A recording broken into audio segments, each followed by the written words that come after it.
வணக்கம் நண்பர்களே. வள்ளலார் குறித்து நிறைய காணொளிகள், நிறைய நூல்கள், நிறைய படைப்புகள் கடந்த ஆண்டில் நான் கவனிக்கிறேன். வள்ளலாரை தமிழகமே போன ஆண்டு வைத்து கொண்டாடியது போல ஒரு தோற்றம் இருந்தது. குறிப்பாக அதாவது அரசு அவரை மிகவும் ஒரு முக்கியமான கருத்தாளராக முன்வைத்து திராவிடத்துக்கே அடிநாதம் போல கட்டியம் கூறியது. அப்படியானால் வள்ளலார் அவருடைய பங்களிப்பு சமூக தளத்திலே மிக ஆழமான முறையிலே ஊடி இருக்க வேண்டும். இது நம்ம எல்லாரும் யோசித்த விஷயந்தான். அதே மாதிரி அவர் ஆன்மீக தளத்தில் தான் வைத்து பார்க்கக்கூடிய, விவாதிக்கக்கூடிய, அதை விளக்கக்கூடிய பல்வேறு ஆய்வாளர்கள் இருக்கிறாங்க. ரெண்டும் எப்படி மீட் பண்ணுறதுன்றது தான் இன்றைக்கி இருக்கிற சவால். பிரச்சனை இதுதான். சமூக மாற்றத்துக்கு தேவை சமூக காரணிகளை மாற்றுவது, அதற்கான இயக்கங்களை கட்டமைப்பது. இதுதான் சமூக தத்துவ அறிஞர்களை தான் முன்வைத்தது, கார்ல் மார்க்ஸ், பெரியார் உட்பட. ஆனால் வள்ளலார் ஒரு ஒரு முக்கியமான விஷயத்தை பங்களிக்கிறார். அவர் ஒரு ஆன்மீக தளத்தில் ஒரு மாபெரும் அனுபவத்திற்கு உள்ளாகிறார். அவர் அது நிறைய பதிவுகள் இருக்குது. அந்த அனுபவத்தை எப்படி இந்த மனித நேயத்தோடு மக்களோடு இணைப்பது, இந்த சமூகத்துக்கான மேம்பாட்டுக்கான அந்த ஆன்மீகத்தை எப்படி பயன்படுத்துவது என்ற அளவில் அவர் தன்னுடைய செயல்பாடுகள் மூலமாக அந்த ஆன்மீகத்தை அரசியல் என்ற வார்த்தை சொல்லக்கூடாது, சமூக செயல்பாடு என்று சொல்லலாம், அந்த வகையில் மிக்ஸ் பண்ணுறார். அவர் ஒரு கொடி ஏற்றுறாரு, ஒரு பிரகடனப்படுத்துகிறாரு, கல்வி தமிழில் தான் இருக்கணும்னு சொல்கிறாரு. இதெல்லாம் நம்ம ஏற்கனவே பேசியிருக்கோம். இப்படியாக நிறைய விஷயங்கள் வந்தாலும் அவர் ஒரு ஆன்மீகவாதியாகத்தான் அறியப்படுகிறார். இப்போ இதில் இந்த ஆன்மீகம் எப்படிப்பட்ட ஆன்மீகம்? ஏன்னா வேதாகமங்கள்லாம் நிறைய ஆன்மீகம் பற்றி பேசுகின்றன, நிறைய சாஸ்திர சடங்குகள் எல்லாம் பேசுகின்றன. அதையெல்லாம் தாண்டி இவர் ஒரு ஒரு ஒரு ஆன்மீக வெளிக்குள் பயணம் செய்திருக்கிறார். அவருடைய உச்சக்கட்ட கிளைமேக்ஸ் தான் வள்ளலார் அந்த அறைக்குள் சென்ற ஒரு பாடு அவர் மறைந்து போவது என்பது. இதெல்லாம் ஒரு ஒரு சினிமா பார்க்குற மாதிரி சாதாரண மக்களுக்கு தோன்றுகிறது. இதை எப்படி புரிந்து கொள்வது என்பது தான் சவாலாக இருக்கிறது. இந்த வகையில் நம்ம கூட அன்றொரு நாள் நம்மோடு ஓம் விஜய் என்ற பெயரிலே இணைந்த ஒரு ஆன்மீக நண்பர், பிறகு தன்னுடைய பயணத்தை, ஆன்மீக பயணத்தை நீண்ட பயணமாக குறுகிய காலத்துக்குள் பல்வேறு ஆன்மீக தலங்களுக்கு சென்று அவர் அந்த அந்த விஷயத்தை அனுபவித்திருக்கிறார். அதன் வகையில் தன்னுடைய பெயரையே மொத்தமாக எழுந்துவிட்டு நான் பெயரே இல்லாதவர் என்று கூட ஒரு முறை தன்னை சில முறை பிரகடனப்படுத்தியவர். பின்னால் தற்பொழுது ஒரு ஒரு புதிய ஒரு ஒரு என்ன சொல்கிறது, ரொம்ப ஒரு ஒரு ஒரு வித்தியாசமான ஒரு பெயரை கொண்டு இயங்கிக் கொண்டிருக்கிறார் என்பதுதான் ஆன்மீக மொழியிலே சரியான விஷயமா இருக்கும். அதுதான் மண்டை ஓட்டுக்காரர் என்ற பெயர். அவர் பேசிய விஷயங்களெல்லாம் அவர் ஒரு சேனல் ஓப்பன் பண்ணி ஆன்ம அருங்கோண சக்கரம்னு ஒன்று வச்சிருக்கிறாரு. அதன் மூலமாகவும் உரையாடி கொண்டிருக்கிறார். அதையெல்லாம் அதனால் ஈர்க்கப்பட்டவர்கள் தொகுத்து ஒரு பெரிய வால்யூமாக போட்டிருக்காங்க, 2 வால்யூம் போட்டிருக்காங்க. அந்த புக்கு இலவசமாகவே ஆன்லைனில் பிடிஎஃபாக கிடைக்கிற மாதிரி அது ஆங்கிலத்திலும் மொழிபெயர்க்கப்பட்டிருக்கிறது. இன்று அவர் நம்மோடு இணைந்திருக்கிறார். வள்ளலார் குறித்து மட்டும் பேசுவதாக இருக்கிறோம். புதிய புரிதல்களை வள்ளலார் குறித்து கண்டிப்பாக அவருடைய விளக்கங்கள் உருவாக்கும் என்ற நம்பிக்கையில் தான் அவரையும் நாம் அழைத்திருக்கிறோம். வணக்கம், அவருடன் உரையாடல் செய்வோம். வணக்கம் சார், வாங்க. வணக்கம். ரொம்ப நாள் கழிச்சு உங்களை பார்க்கறதுல மிக்க மகிழ்ச்சி. அது என்ன, நீங்கள் திடீர்னு மண்டை ஓட்டுக்காரன்னு ஒரு பேர் வச்சுக்கல, அதுக்கு என்ன சிக்னிஃபிகன்ஸ், என்ன அர்த்தம் அதுக்கு? அது நம்ம வச்சுக்கிட்ட பேர் இல்லை, இது நம்மளுடைய அனுபவம். அனுபவம் என்பது என்னன்னு கேட்டிங்கன்னா அந்த பிரபஞ்சத்திலேருந்து கொடுக்கப்படுகிறது. அப்புறம் அனுபவத்துக்குள்ளே ஒருத்தன் எல்லாத்தையும் திறக்கணும், உன் பேர் கூட உனக்கு ஞானத்துக்கு தடையாக இருக்குது, அந்த பேரெல்லாம் தூக்கி எறி அப்படின்ற. அப்போ எல்லாத்தையும் திறக்கப்பட்ட இதுக்குள்ளேருந்து என்னென்னா ஒரு மனித செயலுக்குள்ளேருந்து என்னுடைய தாய் தகப்பன் என்னுடைய உறவினர்களாக வைக்கப்பட்ட பேரை கூட பறிக்கப்பட்டது. அப்போ இந்த அனுபவம் என்பது மண்டை ஓட்டுக்காரன்னு பின்னாட்களில் உன்னை அழைப்பார்கள், உனக்கு ஒரு செயலாக இருக்குது, அதையே உன் பெயராக நீ முன்னிறுத்து. அந்த மண்டை ஓட்டுக்காரன் அப்படின்னா தன்னுடைய மண்டை ஓட்டை வச்சு தன்னுடைய உயிரையே ஒருத்தன் பிச்சையாக எடுக்கணும். ஆனால் உண்மையான பிச்சை என்பது தவத்துக்குள் உள்ளுக்குள்ள தன்னுடைய மண்டை ஓட்டையே வச்சு உள்ள அந்த பேர் ஒளியையே ஒருத்தன் பிச்சையாக பெறணும். இதை தான் மண்டை ஓட்டுக்காரன்.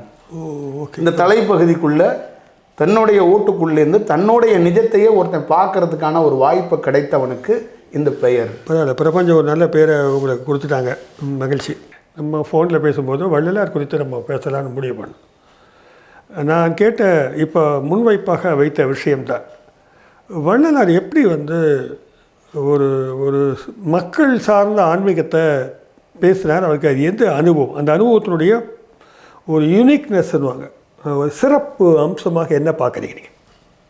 ஆனால் என்னை பொறுத்தளவுக்கு அந்த வள்ளலார் அப்படின்னு சொல்கிறது, நீங்கள் வள்ளலார்னு சொல்கிறீங்க, நான் அருள் பெரும் ஜோதின்னு மட்டும்தான் சொல்லுவேன். அவரை நான் அருள் பெரும் ஜோதியாக தான் பார்க்குறேன். அது வெறும் பக்தி அடிப்படையில் அருள் பெரும் ஜோதியாக நான் பார்க்கல. அந்த ஒரு கனெக்டுன்னு சொல்லுவாங்க, ஒரு தாய்க்கும் மகனுக்கும் எப்படி கனெக்டு, ஒரு மகளுக்கும் தாய்க்கும் எப்படி கனெக்டு, அந்த மாதிரி ஒரு உண்மையான தவம் பண்ணுறவங்களுக்கும் அவருக்கும் ஒரு பெரிய கனெக்ஷன் இருக்குது. எனக்கும் அவருக்கும் ஒரே ஒரு கனெக்ஷன் தான், அது இந்த தவத்தில் ஏற்பட்ட, இந்த தியானத்தில் ஏற்பட்ட அந்த கனெக்ஷன். அது வந்து ஒரு ஒரு வியர்ப்பையும் ஒரு பெரிய ஆச்சரியத்தையும் பெரிய அனுபவத்தையும் என் வாழ்க்கையில் மிக மிக நுட்பமான சில செயலாக்கத்தையும் உருவாக்கி கொடுத்தது. ஒரு செயலுக்குள்ளே வச்சு அவரை பேசிட முடியாது. நான் பார்த்து வியர்ந்தது, நான் பார்த்து பிரமித்தது, நான் பார்த்து அசந்து போன ஒரு ஒரு அசாத்தியமான ஒரு ஒரு ஒரு கடவுளை தான் நான் வந்து நேரடியாக கண்டிருக்கேன். ஒரு கடவுள் தமிழகத்துக்குள்ளே அவதரித்து வாழ்ந்து ஒரு பெரிய சகாப்தத்தை செஞ்சுருக்கிறாரு. நான் பார்த்தது பியூராக ஒரு தாய் ஒரு குழந்தைகிட்ட பால் கொடுத்துட்டு இருக்கும்போது அது நல்ல பாலான்னு கேட்டால் அவளுக்கு எப்படி இருக்குமோ அதே மாதிரி தான் என்னிடம் நான் அந்த அருள் பெரும் ஜோதியை பார்த்தது. அந்த ஜோதியை நான் பார்த்துக்கிட்டே இருக்கிறது எனக்கு என்னென்னா, அந்த தியானத்து வடிவத்துக்குள்ளே ஒரு முழு ஒரு செயல் வடிவத்துக்குள்ளே பார்க்குறேன். அது ஒரு சாதாரண ஒரு வடிவம் கிடையாது. அது ஒரு இடத்துக்குள்ளே அடக்கி அதை போய் அவ்வளோ சாமானியமாக பேசிட முடியாது.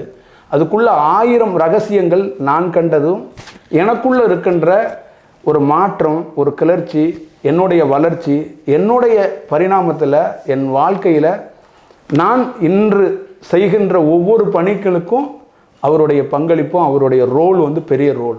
என்னுடைய பாதைக்கு வந்து அவருடைய ரோல் வந்து பெரிய ரோல். இந்த இடத்துக்குள்ளே உட்கார்ந்துருக்கிறது கூட அவருடைய ரோல் தான் நான் நினைக்கிறேன். இது தனிப்பட்ட முறையில் என்னுடைய பங்கோ என்னுடைய ரோலோ இல்லை. அது முழுக்க முழுக்க அந்த அருள் பெரும் ஜோதியோடைய ரோல் தான் அது. நீங்கள் இப்போ பேசுகிறத கேட்கும்போது நான் வெளிப்படையாக பேசுகிறவன் தான் உங்களுக்கு தெரியும். இது எல்லாமே ஒரு ஆன்மீக சொல்லாடல்கள் தான். அது வந்து இது அவர் அற்புதமானவர், சிறந்தவர், ஒரு கர்த்தரை விளக்குவது போல, ஒரு பகவான் கிருஷ்ணரை சொல்வது போல ஒரு அலங்கார வார்த்தைகள் தான் சொல்கிறேங்க.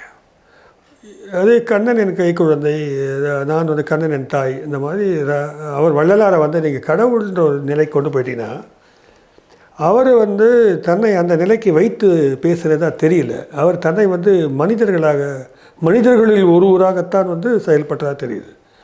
இன்னும் எனக்கு கொஞ்சம் என்ன வேணுனாக்க, நீங்கள் கொஞ்சம் வெளிப்படையாக அது என்ன கனெக்ஷன், அந்த கனெக்ஷன்றது எந்த தளத்தில் நிகழுது, அந்த அனுபவத்தினுடைய ஒரு உணர்வு ரீதியான தன்மை என்ன, அதை நாங்கள் எப்படி புரிந்து கொள்வது, அது சொல்லுங்கள். என்னுடைய பயணத்தில் கன்னியாகுமரி, பொதிகை மலை, திருநெல்வேலி, பழனி மலை, இதுக்குள்ளே எனக்கு ஒரு அனுபவம். தியானத்துக்குள்ளே நான் ஒரு சராசரி மனிதனாக பிறக்கப்பட்டவன், சராசரி ஏழை வீட்டில் பிறக்கப்பட்டவன். ஒரு நார்மல் வாழ்க்கைக்குள்ளே எல்லா குழந்தைகளுக்குள்ளே எல்லா மனிதனுக்குள்ளே இருக்கிற எல்லா நான் நன்மையும் செய்திருக்கிறேன், தீமையும் செய்திருக்கிறேன். தீய பழக்கங்களும் எனக்குள்ளே இருந்திருக்கிறது, நன்மை பழக்கமும் இருந்திருக்கிறது. நான் எதிர்பார்த்தது கடவுளிடம் இருந்து, போதனையிடம் இருந்து எமக்கு ஃபேவராக என் வாழ்க்கையில் இருக்கிற மாதிரி தான் எதிர்பார்த்தேன். இந்த தியானம்ங்கிற இந்த அடிப்படைங்கிறது ராமகிருஷ்ணர் விவேகானந்தருடைய நூலால் எனக்குள்ள ஒரு மாற்றம் கிடச்சிச்சு. இந்த ராமகிருஷ்ணருடைய விவேகானந்தருடைய நூல்களை கேட்பது, அதற்கப்புறம் கேப்பு கிடைக்கும் போதெல்லாம் அவங்களுடைய காணொலியில் எங்கே ஏதாவது இருந்துச்சுன்னா அதை ஹெட்ஃபோனில் கேட்கும்போது எனக்குள்ள ஒரு நாள் உள்ளுக்குள்ளே இருக்கின்ற ஒரு நாடி, ஒரு நரம்பு வெளிப்படைந்தது எனக்கு தெரியலை. ஆனால் எனக்குள்ள ஒரு தியானம் பிறந்தது. அந்த தியானம் என்னை தன்னை மறக்க வைத்தது. ஒரு காவேரி கரை ஓரமாக நான் வந்து என்னுடைய மனைவியோடைய சொந்த ஊர்களில் நான் இருக்கிறேன். என்னுடைய ஊருக்கும் அந்த கிராமத்துக்கும் ஒரு 20 மைல் இருக்கும்.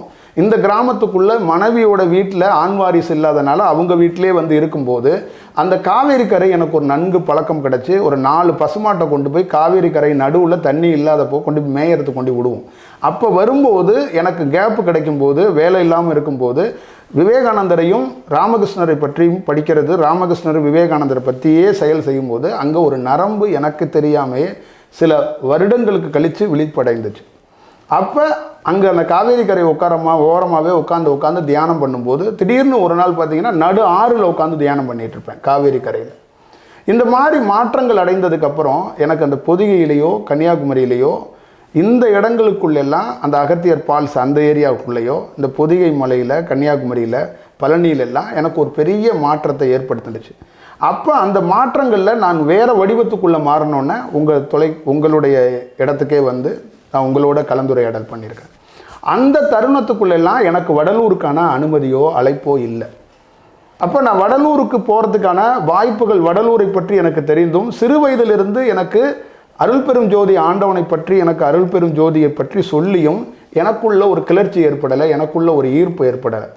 சில இடங்களில் நான் தவம் செய்யும்போது கூட அந்த இடத்தோட தன்மை சரியில்லைன்னா இந்த இடத்திலிருந்து தூர போய் தவம் செய்ய வேண்டும் என்று எனக்கு ஒரு குரல் ஒலித்து கொண்டே இருக்கும்.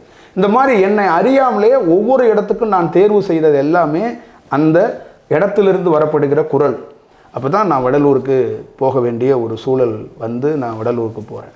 அப்போ வடலூரில் போகும்போது எனக்குள்ள ஒரு செயல் தொடங்குது. அங்கே ஒரு செயல், நான் தியானத்துக்குள்ளே தன்னை மறந்து போய் என்னன்னா நான் இந்த தவத்தில் என்ன பார்க்குறேன்னா உங்ககிட்ட என்ன சொல்கிறேன்னா, இப்போ இப்படி ஒரு பேசுகிறோம் செய்கிறோம்ல, சப்ஜாடாக ஒரு 2 நிமிஷம் இல்லை 3 நிமிஷத்துக்குள்ளே அப்படியே சக்த நாடிகளும் அடங்கி போயிடும். ஒவ்வொரு இடத்துக்குள்ளே ஏற்ற மாதிரி ஒரு தன்மை இருக்கும். அப்படியே தன்னை மறந்து அப்படியே அமர்ந்து இருக்கிற மாதிரி ஆழ்நிலைக்குள்ளே உள்ள எதுவும் இருக்காது. ஒரே ஒரு சுவாசம் மற்றும் உள்ளே ஓடிக்கிட்டே இருக்கும், உள் சுவாசம். அது எப்படின்னா தானாக அந்த ஒரு செயல் ஓடும். 3 ஜங்ஷனில் ஒரு பெரிய செயல் இருக்கும். இடுப்புக்கு கீழே ஒரு ஜங்ஷனில், இதய பகுதியில், தலைப்பகுதியில். இந்த 3 ஜங்ஷனும் இயங்கும். பாக்கி எனக்கு எந்த ரியாக்ஷனோ, எந்த காட்சிகளோ, எந்த கனவுகளோ, எந்த டிஸ்டர்பன்ஸோ வராது. தன்னை மறந்து உட்காந்துருப்பேன்.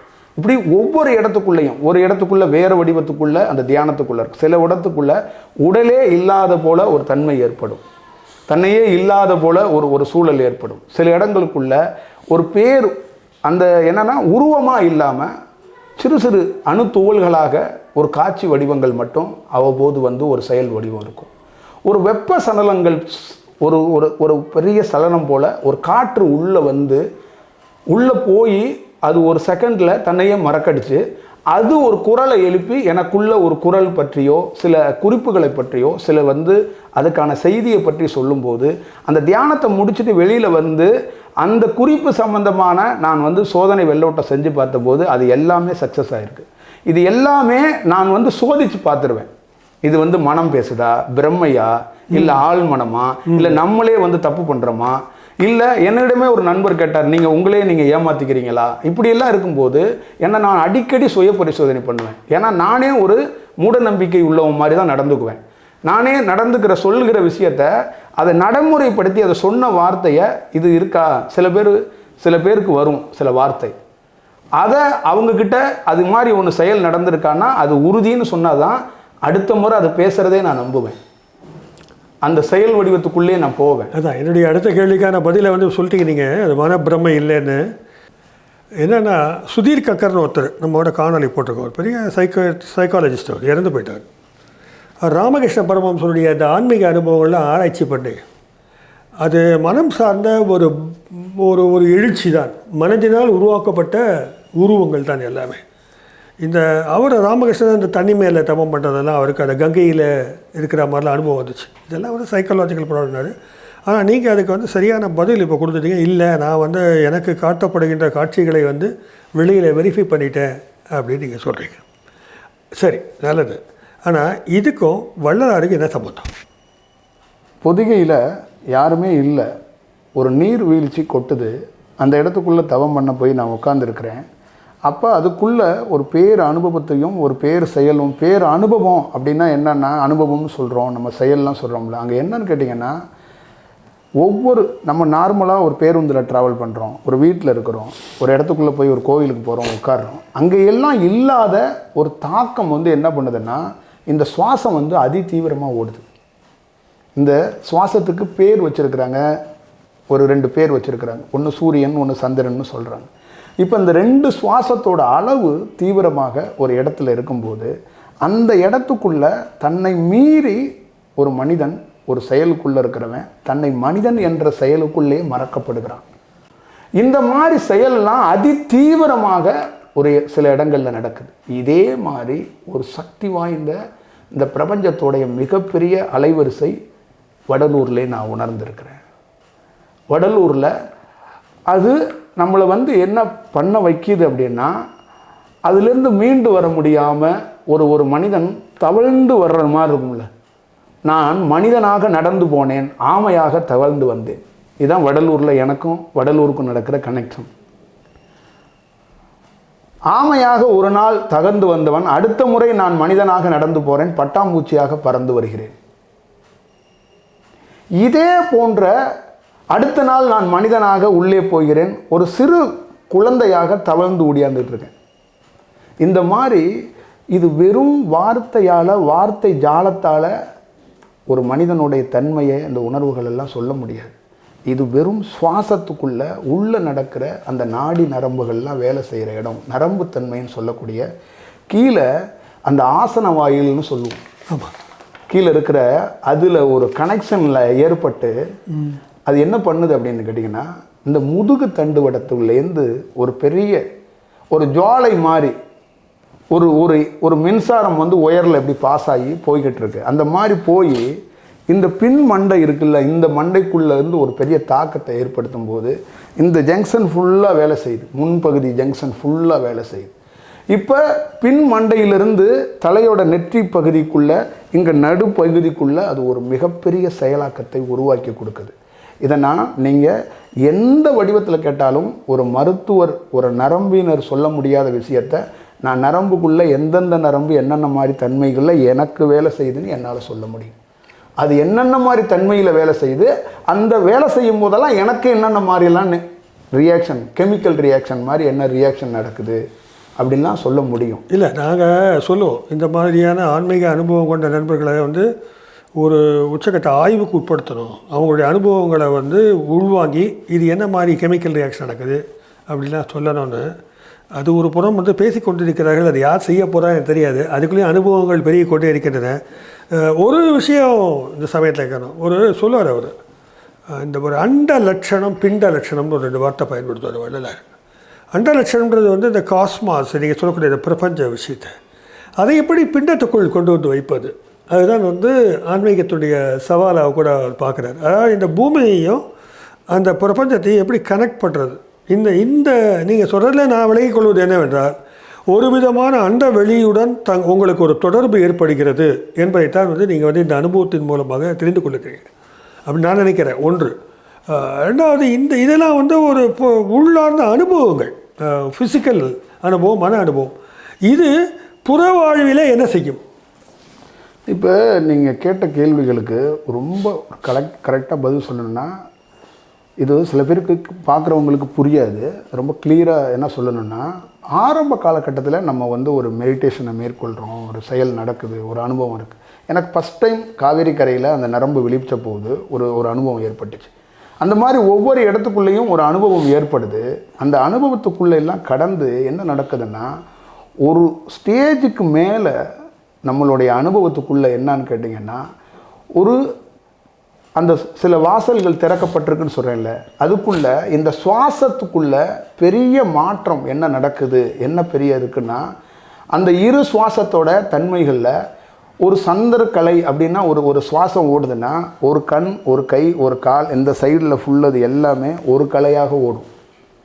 ஒரே ஒரு நாடி ஓடுனுச்சுன்னா இது இந்த லெஃப்ட் ஃபுல்லாக இருக்கும். அடுத்தது இன்னொரு ஒன்றுச்சுன்னா அந்த ரைட்டு ஃபுல்லாக இருக்கும். இதுதான் அர்த்தநாரி தத்துவமாக சொல்லுவாங்க.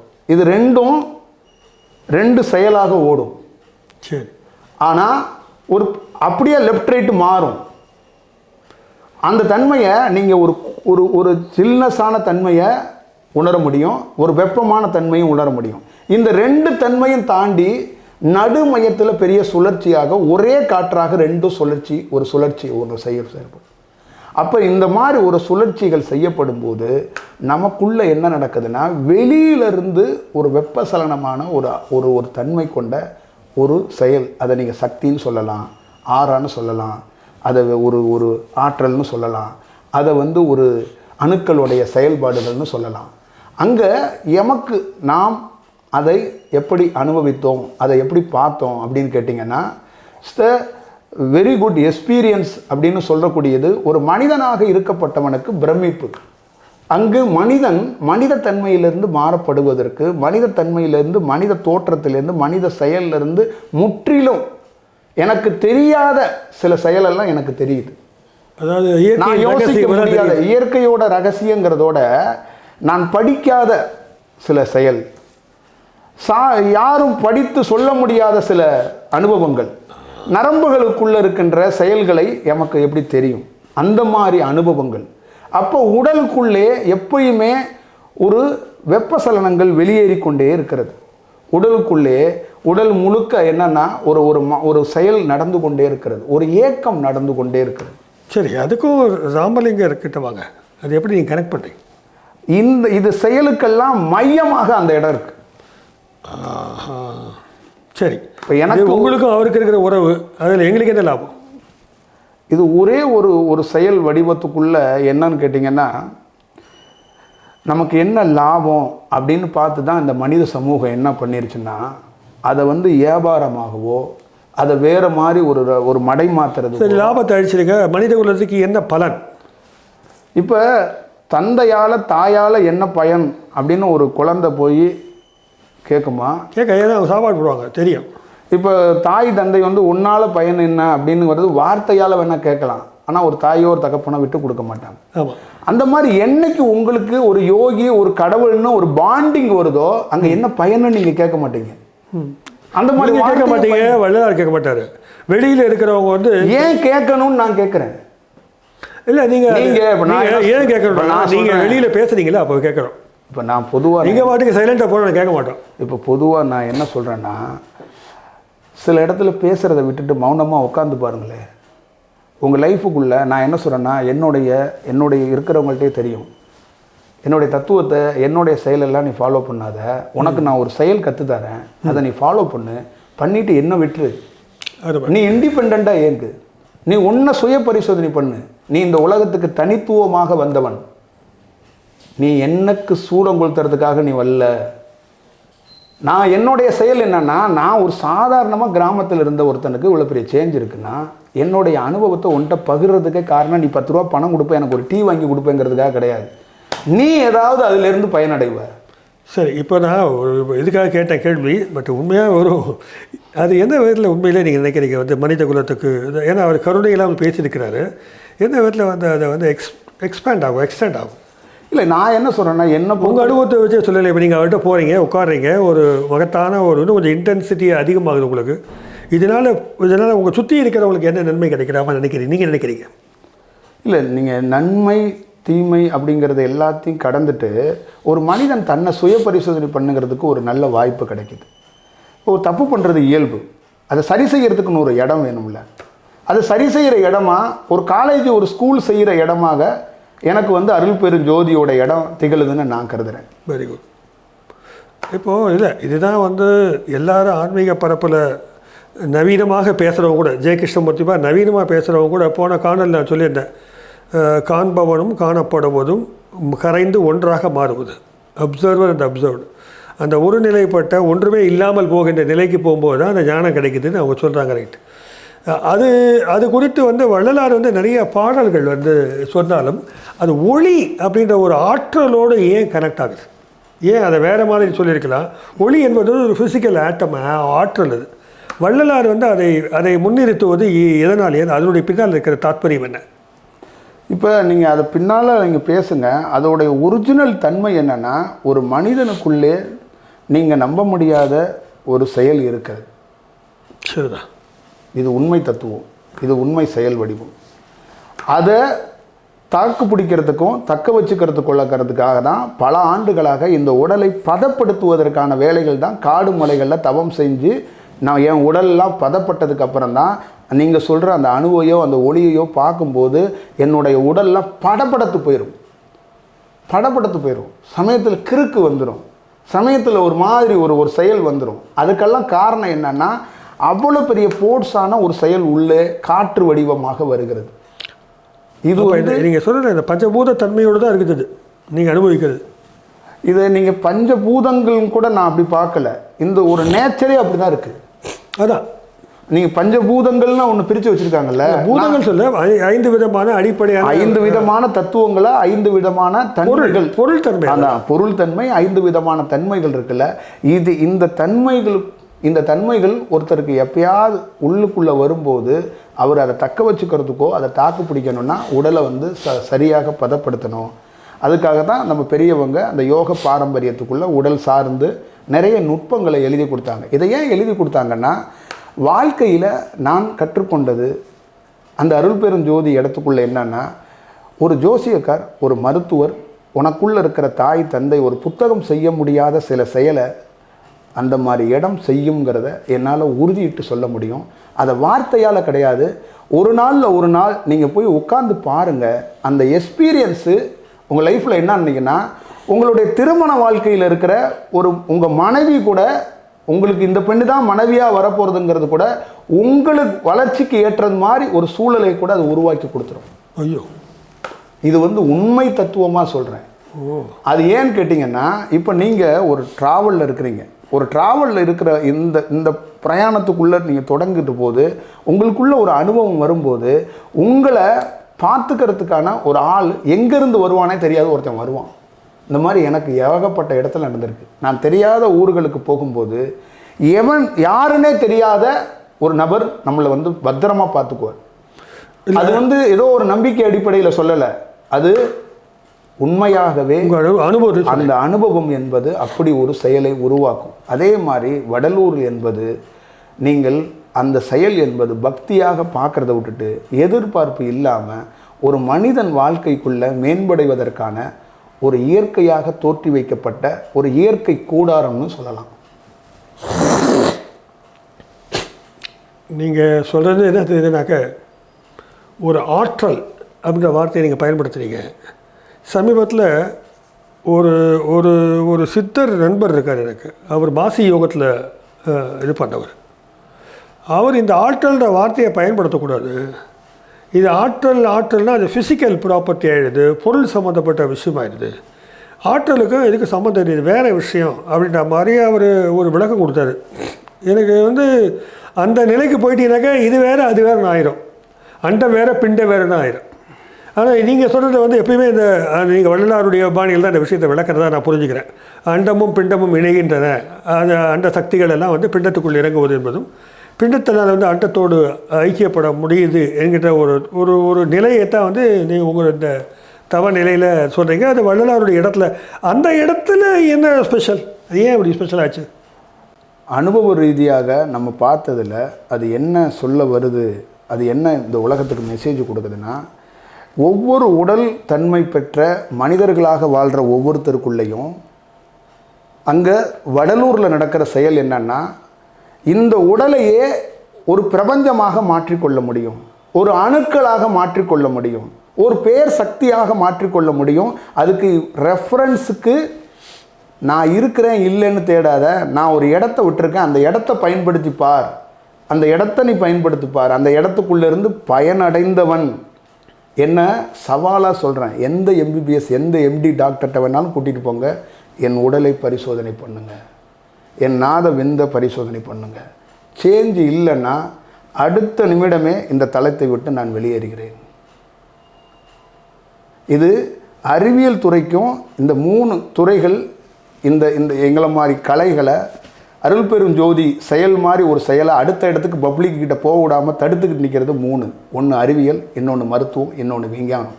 எதை எடுத்தாலும் இது இருக்கா, அது இருக்கா, ஆதாரம் இருக்கா, அது இருக்கா, இதோடைய பேஸ், இதோட செயல் என்னன்னா, இந்த யோகி பாரம்பரியத்தில் யோகி கலைகளிலே சொல்லப்பட்டது, இந்த உலகத்தில் ஒரு பொருளை நீ தேடுறதோட தன்னை முதல்ல யாருன்னு உள்ளுக்குள்ளே நீ அறிந்து உள்ளுக்குள்ளே இருக்கின்ற செயல் வடிவத்தை பெற்றுட்டன்னா இந்த உலகத்தில் நீ எதையும் செய்து விட முடியும். திருமூலரை நீங்கள் படித்திருப்பீங்க. அந்த திருமூலருடைய மந்திரங்கள் செயல்கள் எல்லாமே உங்களுக்கு தெரியும். அவர் வாழ்ந்தார், அவர் இருந்தார் அப்படிங்கிறலாம் தாண்டி அதோடைய கோட்பாடும் அதோடைய செயலும் என்ன சொல்லு வருதுன்னா, முதல்ல தனக்கிட்டேருந்து ஒரு செயல் நிகழ்த்தப்பட்டாதான் நீங்கள் அடுத்தது வெளியில் நிகழ்த்தப்படணும். நீங்கள் ஒரு பேராசிரியராக நீங்கள் படித்துட்டு ஒரு பேராசிரியராக முழுமை பெற்றுட்டு தான் வெளியில் வந்து ஒரு கிளாஸை அது அனுபவ ரீதியாக எடுக்கும்போது எத்தனை மக்களுக்கு பயனுள்ளதாக இருக்குது. அந்த மாதிரி இந்த அறிவு சார்ந்த உலகம் வந்து இந்த பேசிக்கிட்டே இருக்கிறாங்க, இவங்க பாட்டில் இவங்க வேலை என்ன, இவங்க பாட்டில் பேசட்டும் அப்படி போகாமல் இது என்னன்னு கொஞ்சம் நிறுத்தி கவனித்து அதுக்குள்ளே ரகசியமாக அவங்க ஒரு ஆய்வு பண்ணால் ரொம்ப நல்லா இருக்கும். இல்லை, அது புரியுது. திருப்பி இதான் கொஸ்டின். அந்த ஆற்றல் தான் என்ன? அது என்ன சொன்னார் வேணான்றாரு. அது ஆற்றல், அது சக்தி, அது செயல்லாம். நான் என்ன சொல்கிறேன்னா, உங்ககிட்ட ஒரே ஒரு செயல் சொல்கிறேன். ஒரு அனுபவத்தை நீங்கள் பெறுங்க. ஒரு அனுபவம் தான் ஒரு விஷயம். பெற்றவர் சொல்கிறார். அது நீங்கள் ஒரே செயல். நான் என்ன சொல்கிறேன்னா, வெறும் ஒரு வார்த்தையை வச்சுட்டு நீங்கள் ஒன்றும் பண்ண போகிறதில்ல. அம்மாங்கிறத தாயின்னு கூப்பிடலாம், கடவுள்னு கூப்பிடலாம், தெய்வம்னு கூப்பிடலாம். ஒன்றுமே இல்லை, எல்லாமே நீ தான் அப்படின்னு சும்மா கும்பிட்டுட்டே நிற்கலாம். வார்த்தையை வச்சுட்டு நீங்கள் என்ன பண்ணுவீங்க? நீங்கள் என்ன பூக்கடை வைக்க போகிறீங்களா? இல்லை ஏதாவது ஒரு புத்தகத்துக்கு பேர் வச்சு ஒரு செயல் பண்ண போகிறீங்களா? இதில் வள்ளலார் வந்து தமிழில் படிங்க சொல்லியிருக்காரு, தமிழுக்கு முக்கியத்துவம் கொடுத்துருக்காரு. மொழியை வந்து அவர் வந்து ரொம்ப பெரிய விஷயமாக எடுத்து பண்ணியிருக்கிறதா இன்றைக்கி அதான் கொண்டாட்டமே. அவர் வந்து தமிழ் மொழியில் ஒரே விஷயந்தான். அருள் பெருஞ்சோதி இங்கே ஒரு செயலாக இந்த மண்ணில் தோன்றதுனால தமிழுடைய இந்த மண்ணுடைய பாரம்பரியம் என்னவோ அதை தோற்றி வைத்திருக்கிறார். அதே அருள் பெருஞ்சோதி அமெரிக்காவில் தோட்டியிருந்தால் இங்கிலீஷை தான் படிங்கன்னு இருப்பார், தமிழில் படிங்கன்னு சொல்லியிருக்க மாட்டார். நீங்கள் அதை புரிஞ்சுக்கணும். ஒரு பகுதிக்குள்ளே ஒரு யோகி தோன்றப்படுகிறாருன்னா அந்த பகுதி பாதுகாக்கப்படணும். அங்கே இருக்கிற கலாச்சாரம், தாவரங்கள், அங்கே இருக்கிற தன்மைகள் எல்லாம் கொண்டாடப்படணும். இதுதான் அதோட செயல். இப்போ நீங்கள் ஒரு கல்லூரிக்கு போயிட்டு உங்களோட தனித்துவம் சொல்லுவீங்களா, அதோட சிலபஸுக்குள்ளே நீங்கள் அடாப்ட் ஆவீங்களா? சிலபஸை தானே நீங்கள் எடுத்துகிட்டு போவீங்க. உங்களோட தனித்துவம் என்ன இருந்தாலும் நீங்கள் சிலபஸுக்குள்ளே தானே நிற்க முடியும். அந்த மாதிரி ஒரு யோகியோடைய நோக்கம் என்னன்னா, ஒரு காசியில் அவதரித்தவர் காசியோட தன்மையை பற்றி தான் அவர் விளக்குவார். தமிழ்நாட்டோட தன்மையை போய் விளக்கிட்டு இருக்க மாட்டார். ஏன்னா அதுலேருந்து எடுத்தால் தமிழ் தேசியத்தை முன்னிறுத்துகிறார் அப்படின்னு அரசியலில் வந்து இன்னைக்கு நான் என்ன சொல்கிறேன்னா, இந்த உலகத்துக்கு தேவையானது என்ன அப்படின்னு கேட்டிங்கன்னா, முதல்ல ஒரு புரிதல், அப்புறம் மொழி. முதல்ல புரிதல் ரெடியானாதான் அப்புறம் மொழியை பற்றி நம்ம வந்து பேசுறதுக்கெல்லாம் மொழியின் மூலமாக தான் சாத்தியம். அது நீங்கள் மௌனத்து மூலியமாகவே மொழி சாத்தியமாகும். நீங்கள் முதல்ல மௌனத்தை கடைப்பிடிங்க, மௌனத்துலேருந்து ஒரு கண்டுபிடிங்க, அப்புறமா மொழி எப்படி வந்துச்சு அப்படிங்கிறது ஒன்று தெரிஞ்சிடும். அதுதான் என்னுடைய பொறுத்தளவுக்கு. முதல்ல மௌனத்துக்குள்ளே நீங்கள் ஒரு புரட்சி செய்யுங்க, மௌனத்துக்குள்ளே உங்களை தேடுங்க.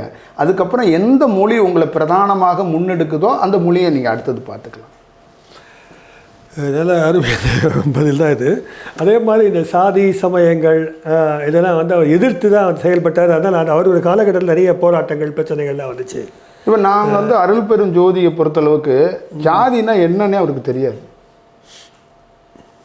அது மனிதர்களுக்கு தான் தெரியும். மௌனிக்காதவர்களுக்கு தான் ஜாதி மதம் மொழி எல்லாம். மௌனித்து அவருக்கு வந்து அதெல்லாம் ஒரு கான்செப்டே இல்லை.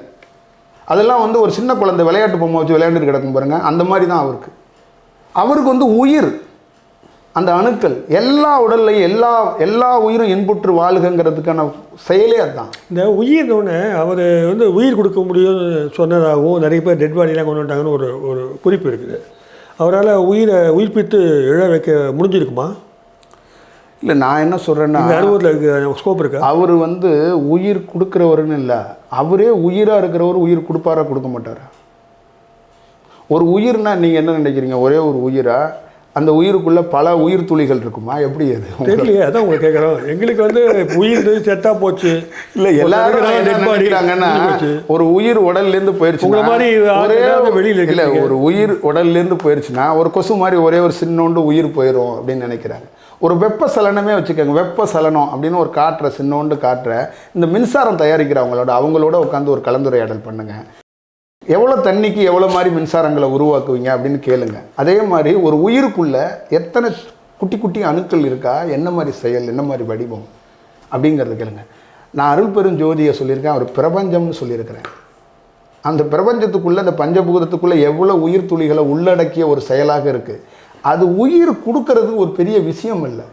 ஆனால் அதை மூட நம்பிக்கையாகவோ அதை ஏதோ மத பரப்புரையாகவோ அவர் செஞ்சிருக்கவும் மாட்டாங்க, செய்யவும் மாட்டாங்க.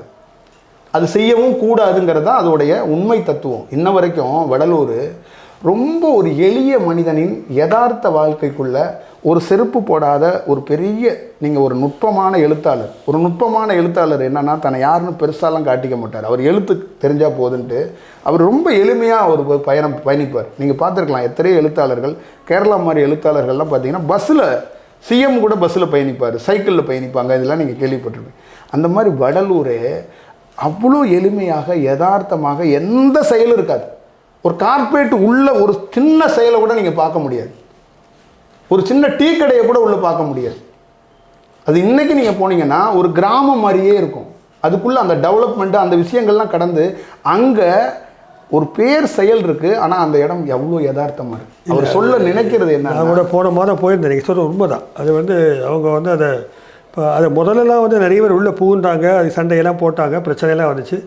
அது இன்னும் அது ஏதோ ஒரு நீங்கள் சொல்கிற மாதிரி ஒரு அன்னோன் ஃபோர்ஸ்னால அது இன்னும் ப்ரொடெக்ட் பண்ணிட்டே வராங்கன்னு நினைக்கிறேன். அது உண்மைதான்.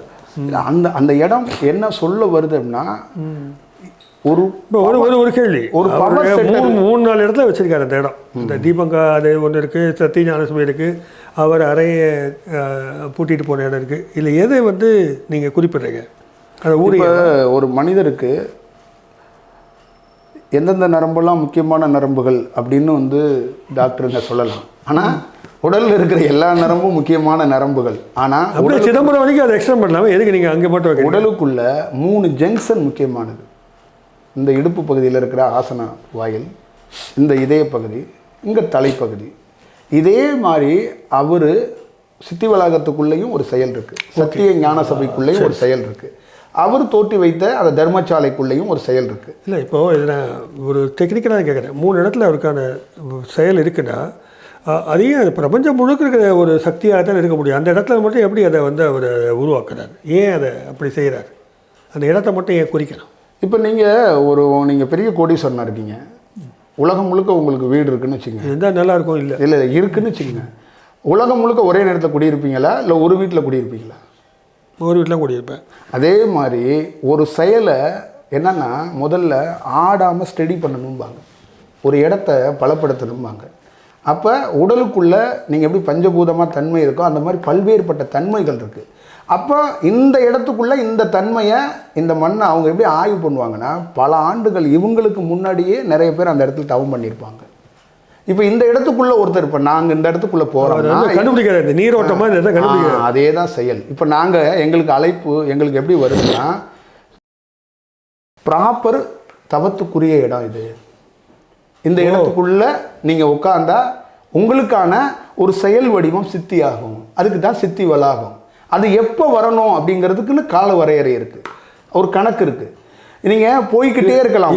எது எப்போ வரும்னு இப்போ நமக்கு இருக்கிற நம்ம சித்தியா நம்ம எங்கெங்கேயோ சுற்றணும்.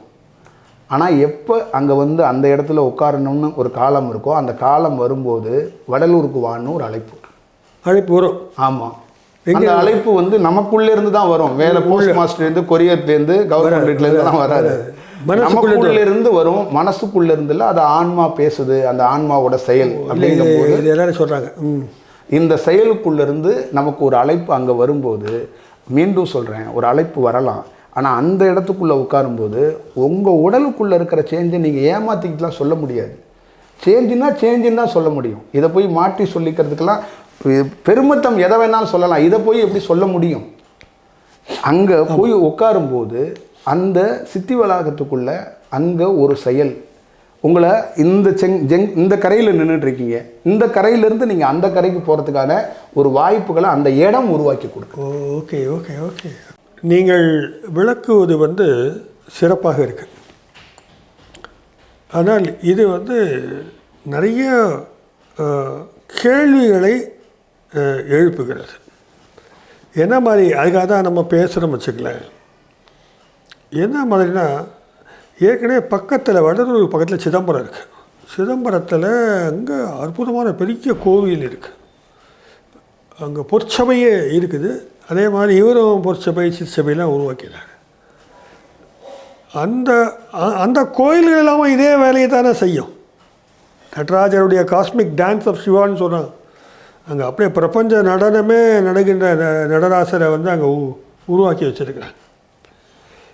எதற்கு மற்றும் ஒரு வளாகம், சித்தி வளாகம் அங்கே தான் இருக்கார்.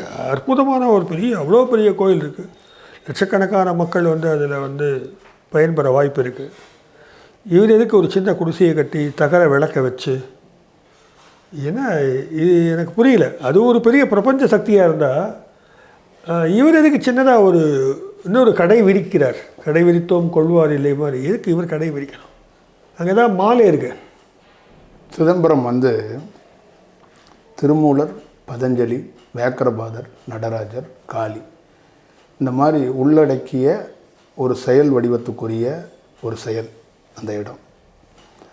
அங்கே அதோடைய பிரதிநிதியாக, அதோடைய வடிவமாக, அதோடைய அணுக்களிலிருந்து வர இன்னொரு பேர் அணுக்கள் தான் வடலூர் அருள் பெருஞ்சோதி.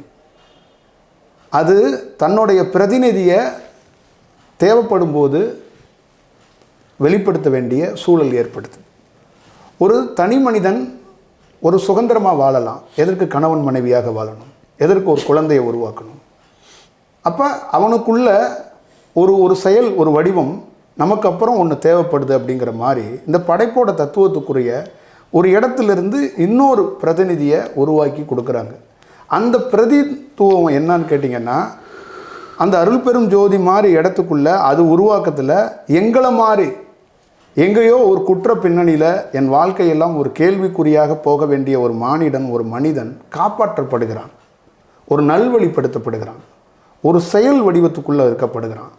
அப்போ அந்த பிரதிநிதி அந்த செயல் வடலூரில் தோன்றியதுனால அந்த செயல்லேருந்து இந்த மாதிரி செயலுக்கான நீர் அங்கிருந்து இங்கே பாய்ச்சப்படுகிறது.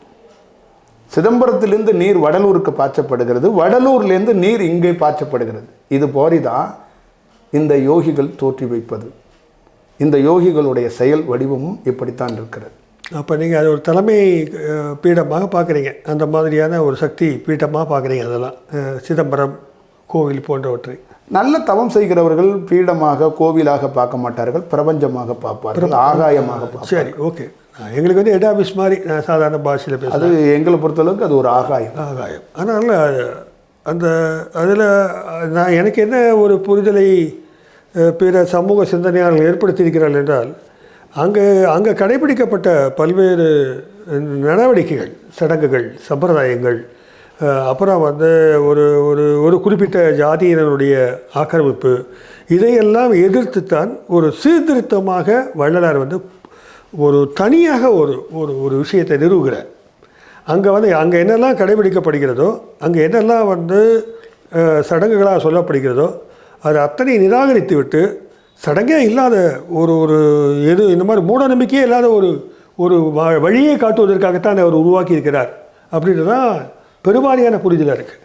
ஆனால் நீங்கள் சொல்கிறது வந்து அங்கேருந்து இப்படி வந்துட்டாருன்னா அப்போ அதையும் அங்கீகரித்து இதையும் அங்கீகரிக்க முடியாது. ஏதாவது ஒன்று தான் அங்கீகரிக்க முடியும். இல்லை, அப்படி நீங்கள் பார்க்க வேண்டாம்.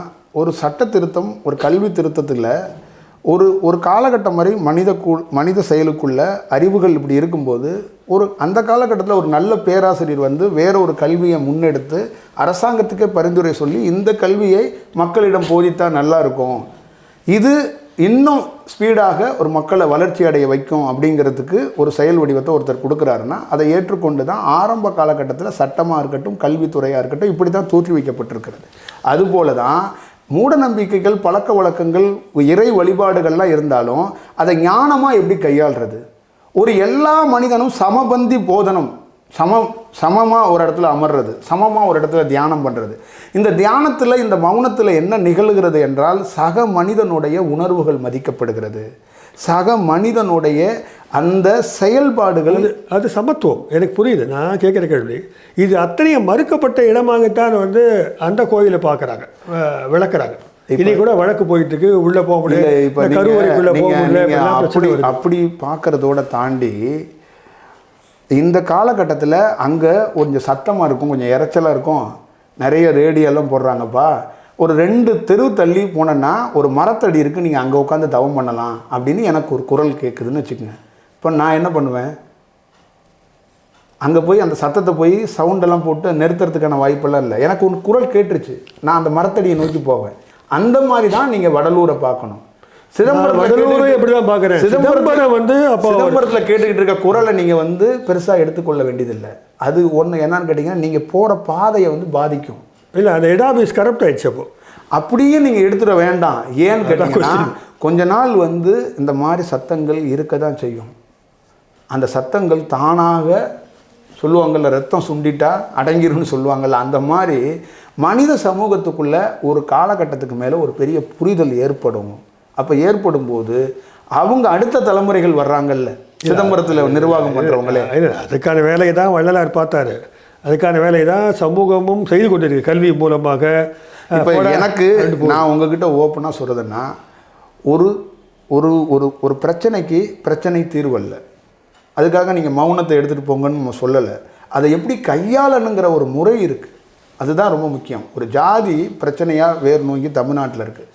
நீங்கள் ஜாதியை ஒழிக்கிறேன்னு இங்கே எத்தனையோ தலைவர்கள் வந்து போராடுறாங்க. ஏன் வெற்றி அடைய முடியலை அப்படின்னா, அவங்க எங்கேயோ ஒரு இடத்துல உணர்ச்சி வசப்பட்டு நம்ம இவ்வளோ நாள் ஒடுக்க வைக்கப்பட்டிருக்கோம், ஒரு இடத்துல வந்து தடுக்கப்பட்டிருக்கோம், அதை மீறிக்கிட்டு ஒரு ஃபோர்ஸாக நம்ம உள்ளே போகணும். அப்படிங்கும்போது எதிரணியில் இருக்கிறவங்க அதுக்கான செயல்பாடுகளை கொடுக்க மாட்டாங்க, அதுக்கான வாய்ப்புகள் உருவாக.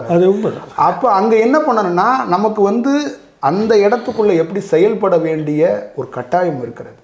அப்போ அந்த போரை எப்படி கையாளணும், ஒரு தளபதியாக இருக்கிறாருன்னா அந்த இடத்த எப்படி கையாளணும்னா வடலூர் மாதிரி தான் கையாளணும். அது ஒரு ஸ்ட்ராட்டஜி இல்லைங்க, அது ஒரு யுக்தி. அதுதான் யுக்தி. அது அந்த யுக்தியில் போய் அவர் வந்து போராட்டம் பண்ணலையே, கோபுரத்து வாசலில் உட்காந்துட்டு வேற எதுவும் கருத்து சொல்லலையே. அவருடைய வள்ளலாருடைய யுக்தியும் அதனுடைய செயல்பாடும் 100% ஓகே. இதே இந்த பகுதியில் இருக்கிறது வந்து அதுவும் பிரபஞ்ச சக்தினாக்க, அந்த பிரபஞ்ச சக்தியை யாரோ மிஸ்யூஸ் பண்ணிக்கிட்டு இருக்காங்க எடுத்துக்கலாமா? இல்லை, அப்படி நீங்கள் எடுத்துக்கொள்ள வேண்டாம். சில காலகட்டங்களுக்கு அப்படித்தான் அது அந்த இடம் செயல்பட்டு ஆகும். சில இடத்துல சில நேரத்துக்குள்ளே பயன்படுத்த முடியாமல் போயிடும். சில நேரம் நீங்கள் பார்த்தீங்கன்னா தாயோட சொத்தை நீங்கள் அனுபவிக்க முடியாது. ஏன்னா உங்கள் சகோதரனே வழக்கு போட்டுருவார். சரி, அப்போ நீங்கள் வந்து என்ன பண்ணுவீங்க, 2 பேருமே அனுபவிக்க மாட்டீங்க. 30 ஆண்டுகள் காத்திருக்க வேண்டிய ஒரு சூழல் ஏற்படும். அதை மாதிரி நீங்கள் சில இடத்த பயன்படுத்த முடியாது, அது தற்காலிகத்துக்காக ஒரு இடம் நான் பயன்படுத்தி தரேன், அந்த இடத்த பயன்படுத்திக்க, அதுதான் புத்திசாலித்தனம். வள்ளலாத சாதாரண மக்கள் அத்தனையும் உள்ள கொண்டார். அவர் வந்து ஒரு ஆன்மீக இதுக்கு வந்து அவர் தான் வந்து சாதாரண மக்கள், ஏழை எளியவர்கள், நீங்கள் சொல்கிற மாதிரி வெவ்வேறு அடையாளம். ஒரு விஷயம் நல்லா புரிஞ்சுக்கோங்க, அருள் பெரும் ஜோதி அந்த இடத்துக்குள்ளேயும் சிதம்பரத்துக்குள்ளேயும் 2 ஒன்று தான். நீங்கள் சுற்றி இருக்கிற சத்தத்தை மட்டும் பார்க்குறீங்க. சிதம்பரத்துக்குள்ளேயும் சாதாரண மக்கள்கள் எல்லோரும் உள்ளே போகலாம், எல்லோரும் தவம் பண்ணலாம், எல்லோரும் எல்லா விஷயத்தையும் பெறலாம். நீங்கள் ஒரு விஷயம் என்னன்னு கேட்டிங்கன்னா, நீங்கள் ஏன் முதல் மரியாதை வேணும்னு நினைக்கிறீங்க, நீங்கள் ஏன் மாலை வேணும்னு நினைக்கிறீங்க. இப்போ நாங்கள் போகிறோம், நாங்கள் எங்களுக்கு என்ன தேவை அப்படின்னா, அந்த இடத்துக்குள்ளே ஒரு பேர் அமைதி தேவை. ஒரு இடத்த எங்கேயோ ஒரு தூணை தேர்ந்தெடுத்து அதில் உட்காந்து தவம் பண்ணிட்டு நாங்கள் வந்துக்கிட்டே இருக்கிறோம். நாங்கள் துண்ணூரையும் குங்குமத்தையும் தேடலையே, நீங்கள் ஏன் வந்து அதை போய் தேடுறீங்க? அதாவது அந்த கோவிலுக்குள்ளே என்ன கிடைக்குமோ ஒன்றுங்க. நம்ம தோழர் நந்தனார் வந்து உள்ளே போனார், வாசலே இது பண்ணிட்டாங்க, தடுத்துட்டாங்க. வரலாறு வந்து இது வரைக்கும் உள்ளே நந்தனார்லாம் உள்ளே விடாமல் தான் வச்சுருக்காங்க. அது நீங்கள் சொல்கிறது இப்போ என்ன ஆச்சுனாக்கா, அது அதை பற்றியே நீங்கள் கவலைப்படுற கருவறை இன்னொரு விஷயமும் நல்லா ஞாபகம் வச்சுக்கோங்க. நந்தனார் வரலாறில் எங்கே இருக்கிறார், கொண்டாடப்பட்டுக்கிட்டு இருக்கார். தவம் பண்ணுற ஒவ்வொருத்தருக்குள்ளேயும் இதயத்துக்குள்ளே நந்தனார் குடியிருக்கிறார். இது பார்த்தாதா, அவர் சிதம்பரத்துக்குள்ளே குடியிருக்கிற வேண்டியதில்லை. அவர் ஒவ்வொரு நாங்கள் நந்தனாருடைய சிறப்பு அவர் எங்கே இருக்கிறாருன்னு கேட்கல. நந்தனார் போன்றவர்கள் உள்ள நந்தனார் 100 ஒரு விஷயம் என்னென்னா, உள்ளே வர முடியல. இந்த மௌனத்தில் இந்த தியானத்தில் நீங்கள் கற்றுக்கொள்ள வேண்டியது ஒரே ஒரு விஷயந்தான். தேன் உங்களுக்கு வேணுமா, தேன் ஈக்கள் வேணுமா? தேன் அடைக்குள்ளே போயெல்லாம் எடுக்க முடியாது, ஏன்னா உள்ளே கட்டியே போக முடியல. சமயத்தில் தேன் ஈக்கள் தேனை விட்டு கொஞ்சம் தள்ளி மொக்க ஆரம்பிச்சிடும். நீங்கள் என்ன பண்ணணும்னா, தேனை எடுக்கிறதுக்கான என்ன லாபகரமாக இருக்கோ அதை மட்டும்தான் பார்க்கணும். ஈயோட சண்டை போடணும்னு நினச்சிங்கன்னா 2 கடி வாங்க தான் செய்யும். அப்போ என்ன ஆகும்னா, ஒன்று ஈயும் சேதாரமாகும், நீங்களும் சேதாரமாகும். அந்த தேனுக்கு வந்து ஒரு கருணை வேணாமா, இவனும் பாவம் தானே, வெளில நிற்கிறானே, அவனுக்கு கொடுப்போம். இப்போ நீங்கள் இன்னொரு விஷயம் என்னென்னா, மனித பிறப்பே மனிதர்கள் என்பதே சவால் மிக்கவர்கள். இது தமிழ்நாட்டில் மட்டுமா நடக்குது? உலகம் முழுக்க நீங்கள் எத்தனையோ தேவாலயத்தில் கூட இது உலகத்தில் இருக்குது, எத்தனையோ இஸ்லாம் மதத்துக்குள்ளே கூட இருக்குது. அப்போ நீங்கள் இதை எதிர்த்து போர் செஞ்சுக்கிட்டே இருக்கக்கூடாது. போர் செஞ்சீங்கன்னா உங்களுடைய பிறப்போட நோக்கம் வீணாக போயிடும், கெட்டு போயிடும். சண்டை போட்டு நீங்கள் வந்து அதுக்குள்ளே வந்து உங்கள் கால வரையறையை பண்ணக்கூடாது. தர்க்கம் பண்ணு, ஒரு ஞானவான் தர்க்கம் பண்ண மாட்டான். தர்க்கம் பண்ண வேண்டிய இடத்துல பண்ணுவான். அவனோட தர்க்கம், அவனுடைய வாள் எதுனா இந்த சுவாசம்தான். எங்களுடைய வாள் எதுன்னு கேட்டிங்கன்னா சுவாசம்தான். இந்த மூச்சு காற்றில் நாங்கள் ஒரு கையெழுத்தை போட்டு ஒரு மசோதாவை நிறைவேற்றிட்டு போயிடும் அரசாங்கம். நாங்கள் இந்த மூச்சு காற்றை வச்சு பிரபஞ்சத்திலேருந்து எந்த மசோதாவை நிறைவேற்றணுமோ அதை நிறைவேற்றுவோம். எந்த கோரிக்கையை எந்த செயலை செய்ய முடியுமோ எங்களால் இயன்றதை இந்த சுவாசத்தை நம்பி நாங்கள் ஒவ்வொரு நாளும் போராடி கொண்டே இருக்கிறோம். ஆனால் இந்த சுவாச சக்தி கொண்டவர்கள், சுவாச வாழ் கொண்டவர்களுக்குள்ள நிறைய வேறுபாடுகள் காணப்படுகிறது. ஏன்? அது நீங்கள் ஒரு செயல் தான். அண்ணன் மாதிரி தம்பி இருக்க மாட்டார், தம்பி மாதிரி சகோதரி இருக்க மாட்டார். எல்லாரும் ஒரே மாதிரி இருக்கணும்னா நீங்கள் வந்து ஏதாவது ஒரு கலர் கடை, ஜெராக்ஸ் கடையில் போய் ஜெராக்ஸ் தான் எடுத்துக்கணும். அது மனித செயலுக்குள்ளே தான் அப்படி இருக்க முடியும். எல்லாருக்குள்ளேயும் ஒரு பெரிய மாற்றங்கள் இருக்கிறது. இப்போ நீங்கள் பதஞ்சலி என்பது வேறு தன்மை, அருள் பெரும் ஜோதி என்பது வேறு தன்மை. ரெண்டும் ஒரே தன்மையாக இருக்கலாமே நீங்கள் கேட்கக்கூடாது. இது ரெண்டு தன்மையும் தேவைப்படுகிறது. ஆணும் பெண்ணும் தனித்தனியாக இருந்தால் தான் ஒரு படைப்போட தத்துவம் பண்ண முடியும். ஆண் மட்டுமே இருந்தால் படைப்போட தத்துவம் பண்ண முடியாது. அப்போ வேறுபாடுகள் கொண்டது தான் எல்லாம் இருக்கும். ஒரு சாதாரண நீங்கள் டீ குடிக்கிறீங்கன்னா 2 ஃப்ளேவரை 3 ஃப்ளேவரை சமணத்தில் அநேகாந்தவாதம்னு சொல்லுவாங்க. அநேகம் இருக்கின்றன. சங்கர்கிட்ட வரும்போது ஏகாந்தம் ஒன்று தான். அவங்க அநேகம் வந்து அந்த மாதிரி இருக்கின்றாங்க. அப்போ நீங்கள் சொல்கிறத பார்த்தா ஒரு ப்ளூராலிட்டி, பன்மைத்துவம் கொண்டது தான் பிரபஞ்ச ரகசியம். எல்லாம் இருக்கும். இப்போ நீங்கள் இருக்கிறீங்க, இப்போ வந்து இதை அத்தனை பேர் ரசிச்சிருவாங்களா? நம்ம பேசுகிறத அத்தனை பேரும் அப்படியே கொண்டாடிடுவாங்களா? அதெல்லாம் இல்லை. இல்லை, இப்போ ஒரு விஷயம் என்னன்னு கேட்டிங்கன்னா, இதோடைய நோக்கம் என்னன்னு கேட்டாங்கன்னா கொண்டாடுவாங்க. இதை நோக்கத்தை தான் கண்டுபிடிக்கணும். நம்மளுடைய காணொலியை கேட்கறது முக்கியம் கிடையாது. இது என்ன சொல்ல விரும்புது? இப்போ நீங்கள் உட்காந்துருக்கீங்க, 1 மணி நேரம் செலவிட்டு இந்த வேலையை பார்க்குறீங்க, நான் 1 மணி நேரம். இதோட நோக்கம் என்ன? இந்த நோக்கத்தை வந்து கண்டுபிடிச்சாங்கன்னா ஒரு மனிதனாக இருக்கிறான். நீங்கள் படிச்சுட்டீங்க, ஒரு செயல் பண்ணிட்டீங்க, உங்களுக்குள்ளே இருக்கின்ற அந்த அறிவாற்றலை வெளிப்படுத்துறீங்க. அந்த அறிவாற்றலில் ஒருத்தன் எனக்கு தெரிஞ்சு கண்ணுக்கு தெரிஞ்சு ஒருத்தர் எனக்கு ஃபோன் பண்ணுறாரு. நான் வந்து சாக்ரட்டிஸ் சேனல் பார்த்தேன், அவங்களோட செயல் பார்த்துட்டு என் வீட்டில் வந்து ஒரு 10 புத்தகத்தை வாங்கி படிச்சுக்கிட்டு இருக்கேன்னா, இப்போ அந்த அறிவாற்றல் அங்கே கடத்தப்பட்டுருச்சா? ஆமாம், நோக்கமாக தான். அப்போ கிராமத்தில் எவரோ ஒருத்தர் மாடு மேய்ச்சிக்கிட்டு இருந்தார், என்னோடய காணொலியை பார்த்தேன், நானும் தவம் பண்ணலாமா? என்கிட்ட காசுலாம் கிடையாது, நீங்கள் என்ன சொல்கிறீங்க? அப்போ இதுதான். அப்போ நோக்கத்தை தான் நம்ம வந்து கடத்துறதுக்கு பார்க்கணுமே வந்து அதுக்குள்ளே வாதம் பண்ணிக்கிட்டு தர்க்கம் பண்ணிக்கிட்டு போர் பண்ணிக்கிட்டுலாம் இருக்கக்கூடாது. சில பேருக்கு அந்த புரிதல் இல்லாதனால தான் அவங்க என்ன பண்ணுறாங்க, இன்னமும் எங்கே அவங்க வாழ்க்கை ஆரம்பித்தாங்களோ அந்த பகுதிக்குள்ளேயே சுற்றிக்கிட்டு இருக்காங்க. நம்ம இது வரைக்கும் பேசுகிற வரைக்கும் ஆன்மீக பரப்பில் வள்ளலார் மூலமாக அல்லது வள்ளலார் தன்மையில் நடைபெற்ற அதிர்வுகளை பற்றி நீங்கள் விளக்கினீங்க. இப்போ ரிமைனிங்காக என்ன இருக்குனாக்கா, தமிழ்நாட்டில் வந்து அவரை வந்து கடந்த ஆண்டுகளில் வந்து ரொம்ப அதிகமான அளவில் பேசினார்கள், கொண்டாடினார்கள்.